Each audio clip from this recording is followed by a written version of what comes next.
Welcome to another episode of Raw Drone Runs, Top Gear America.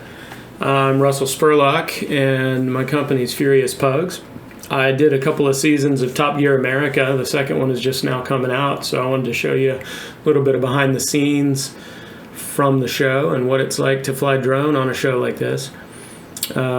This is a Cinewhoop shot where I wanted to show off this ghost town that we were in, running up this rail, but the wind was howling left to right. You can see how much I'm leaning just to stay straight. So it wasn't a great shot, but a fun one to run anyway. And I'm not sure if that one got used in the episode or not, but anyway, you just go in basically and you just shoot a lot.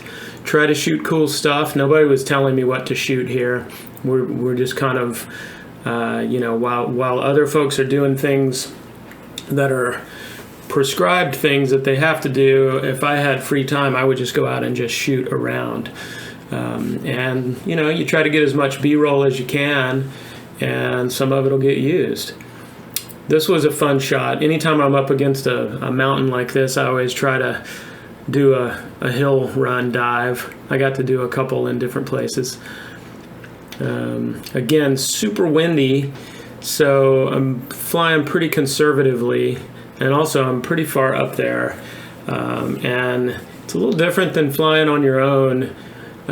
Basically, when I'm flying on a show like this, I have to be super conservative, because if I screwed up and lost that drone up there, if I lost signal or bumped into something, I might need that drone 5 minutes from now, and I don't have time to run up the hill and go save it and all that. So, you can't quite take the same kind of chances you would take if you're just out having fun. But this is a cool glimpse of the behind the scenes. These guys are shooting beauties on this truck, what we call beauties, which is basically all those up close shots of the bumper and the logo. And when they talk about the vehicle, you'll see all these shots. Well, the crew of amazing camera guys actually spends a lot of time getting all those shots. All right, here we are in a traveling shot. I got the BANGGOD out here. Now the wind is probably 30, gusting to 50. So dealing with that, but the BANGGOD cuts right through, of course. And just trying to track this caravan and get some fun travel shots. Getting bounced around a lot by the wind. But yeah, you'll see here how much I'm leaning to the left just to stay straight. That wind was ripping. But yeah, I got some cool shots. Honestly, I don't know if any of these travel shots got used either, because what ends up happening is there are also at least 4 other camera positions out here on the ground that are shooting shots. And even though we would have spent quite a bit of time shooting this travel sequence, in reality, it's just a blip in the episode. And essentially, they're moving the vehicles from one place to another, and we just go out and set up positions just to get what we can. So I didn't have any direction here. It was just literally a matter of, hey, while we're going from here to there, everybody go out and get some shots. And you can see I would have been set up on this road in a position, and then I'm going as far as I feel I can comfortably go, and keeping an eye on my range. And then once I get out to a certain point, I'll peel off and come back. Right about here, I was probably getting pretty sketchy reception, so I'm going to rip back down and start over. Now here we are on location. The guys are actually coming up through this canyon. We're all stationed at the top, and they've hit a spot where they're having a problem. We actually didn't have camera guys on the ground right here where we needed to be. So I'm using the Geyser Cinewhoop as almost a handheld camera. And again, I'm trying to pick off these shots. You'll see in a minute here where the actual guys on the ground with cameras are standing. But the way they had set up, they weren't actually expecting the guys to get stuck right there. So I launched the Cinewhoop, and what I can do is get in there, pick off a good shot, and then jump out. Because they would be on, there's some probably long lens guys getting shots.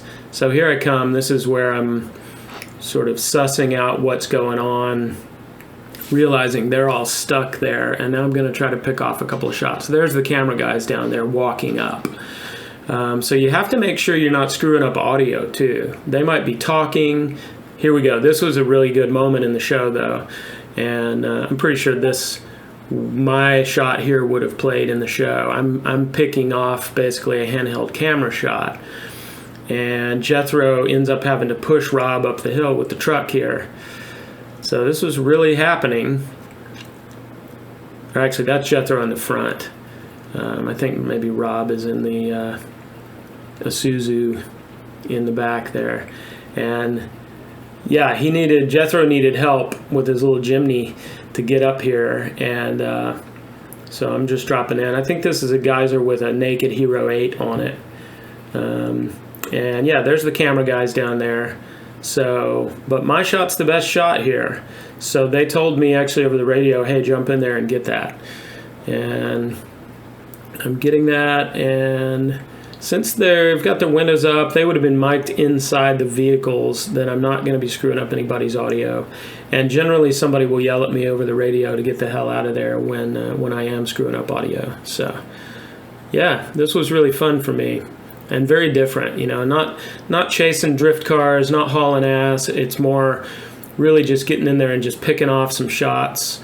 And you can see up at the top here too, you're always having to avoid shooting a lot of people. There's always people in the background, so you have to really work hard to frame these shots in a way that's good. Put the sun in the background like that is cool, but then as soon as I pop up there, I've got a bunch of people in my shot. So I'd say that's it for that shot. Now I'm just trying to get out of the way because, well, normally when they land like that, they would start talking, but in this case, they actually just landed at our camp, so they would not be talking. At lunch, I went out and I wanted to shoot this arch. I should have done a power loop here, but again, going back to what I said before, I'm super conservative about risking my gear when I'm working on a thing like this, because out there, I do have backup drones, but if I smash that quad, then I'm going to have to pull out another one, and if I smash that one, you just don't want to be raking gear. And honestly, my power loops are the strongest tool in my tool belt. So right here, we're set up at the midway up this canyon, this really hard canyon where these guys are going to be rock crawling.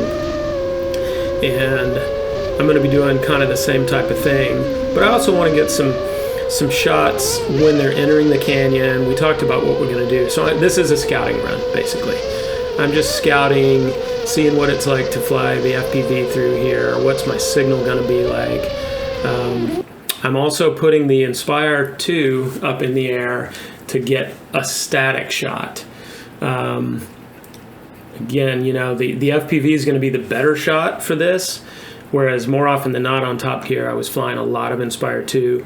But for this, certainly, in fact, the Inspire 2 was really difficult to launch out of here because I didn't have satellites and it was kind of flailing all over the place. So anyway, you'll see there's the Inspire. I'm just waiting for the guys to make their move here. So I'm futzing around. There's the Inspire, and I'll show you what the shot is, basically, that it was getting. And it's a shame because I set it up on a good frame and then it sort of turned itself to the left apparently while it was sitting there. But that might be a usable shot. They don't always want everything center framed. Now there's a cool shot of the guys entering the canyon. That would have been very usable. Just a nice kinetic motion shot. And again, I'm cheating high on that because if you saw that camera position, they would have had a killer shot with a long lens coming down the canyon. So I have to pick off what I can without screwing up shots that these guys are getting on their Alexa minis, because those are the cinematic shots that look insanely cool. But then if I can come in and pick off something with this, like this again too, they would snip to that really quick, boom. And that looked really cool. So we're all communicating. They'll yell at me usually if I'm in the way, but a lot of the time they're telling me get up in there because you got the best shot. So for instance, right here you see that camera guy on the left, but I have a killer shot right there. Those kind of shots just look so kinetic and cool, give it some action. And then again, I'm going to circle down here. There's Rob pulling up the rear, and yeah, just looking for action. What can we get here?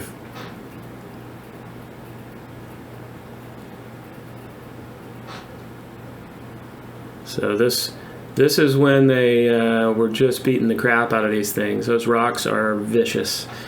So I'm just kind of doing the same thing I was in that previous scene. Although this time I've got the BANGGOD and I'm hovering it. So it's a valuable skill to be able to hover and try to frame up a shot as if you were a handheld camera. You know, for these kind of shows, you actually use that a lot.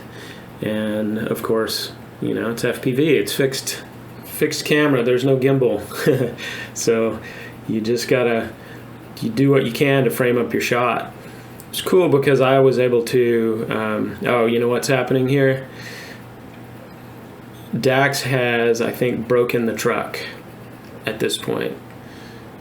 And I believe they're going to start getting out and talking, and they probably told me to get the hell out of there for audio. So here I go. Now I would come in and land basically and then deal with the Inspire. So I'm going to figure out how to land in here without breaking propellers on rocks. And even landing just on a dirt road like that, you just clip one little rock and boom, you chipped a propeller. And now you got extra work to do. So would have been trying really hard not to do that. But yeah, then up to the last scene probably of the episode. And they've made it to their destination. This would be an Inspire 2 shot. And I usually get the final shot because they want that big sweeping wide, right? So yeah, it was a really, really fun episode. A lot of cool flying, a lot of very challenging stuff, very challenging conditions, tons of wind, tons of rocks. But I hope you enjoyed it, and I invite you to like and subscribe, and I'll see you on the next one.